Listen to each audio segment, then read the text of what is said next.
He is still young enough to mistake danger for play, but the honey badger does not tolerate misjudgment, and the lesson comes brutally fast. One still shaped by naivety, the other by absolute resistance. What follows is swift, merciless. For an animal built to survive against overwhelming odds, there can be no half measures. From a distance, something shifts, a sound, a signal, just enough for the mother to know that something is wrong. The badger had barely claimed the moment. The mother returns, too late to save her cub, but not too late to answer its death. Her grip tightening and loosening with the chaos of rage, exhaustion, and grief. This is no longer a hunt, nor a defense. It is the fury of a mother confronting the irreversible.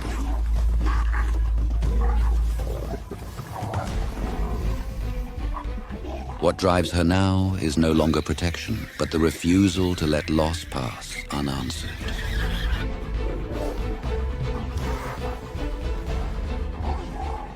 In this final clash, neither animal yields easily. One fights with the desperation of grief, the other with the hardened defiance that has kept it alive.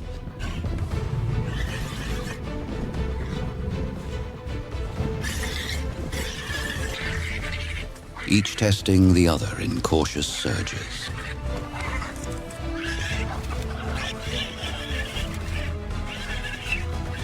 It is the mother who carries the greater force, her aggression keeping the badger on the defensive and the balance of the fight in her favor.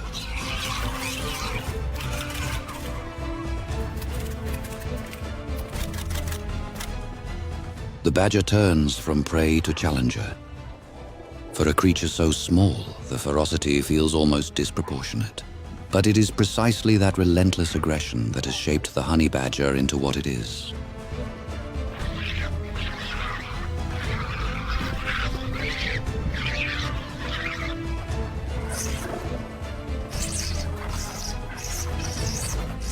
The violence slows into something more measured as distance opens between them, and each advance is answered by hesitation.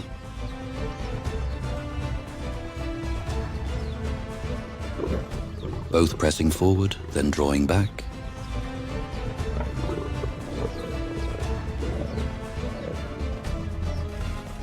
For a moment, the fight is no longer decided by force, but by nerve.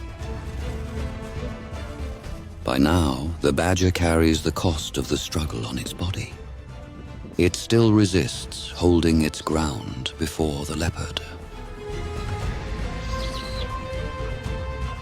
But there comes a point when defiance gives way to instinct, and the badger turns at last toward escape. She lets the badger go, as though the fight no longer matters beside what first called her there. Instead, she turns back to the place that still holds her hope, returning not to victory, but to the unbearable possibility that something might yet remain, only to find that it does not. From the distance, a new threat begins to emerge. While the mother remains with her loss, another presence is already drawing closer, summoned by the scent of blood and the silence it leaves behind.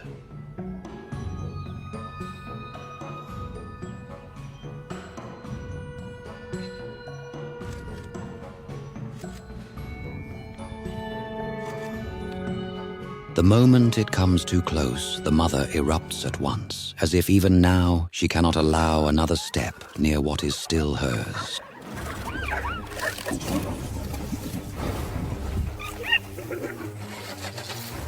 This hyena is young, still at the beginning of its life in violence, still learning the brutal arithmetic of hunger, opportunity, and confrontation. It comes not with mastery, but with boldness.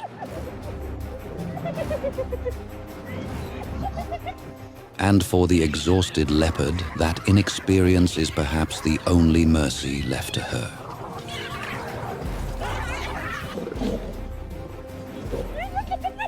The mother does not surrender easily. She rises again and again. Each time the hyena closes in, she answers.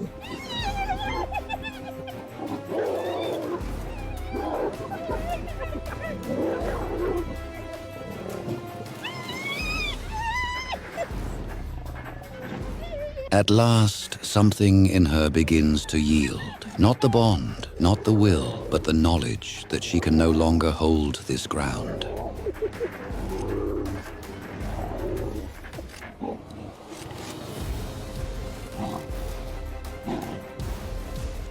She has given up the ground, but not her watch.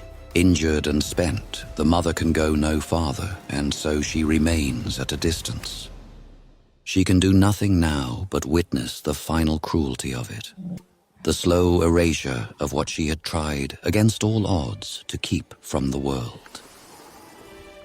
The distance between them now holds the true weight of this ending, between the one who still sees a child and the one who sees only food, between a bond that has not ended and a world that does not recognize bonds at all. By now, the struggle has passed from one life to another, from one witness to the next, and what remains is neither justice nor closure, but survival.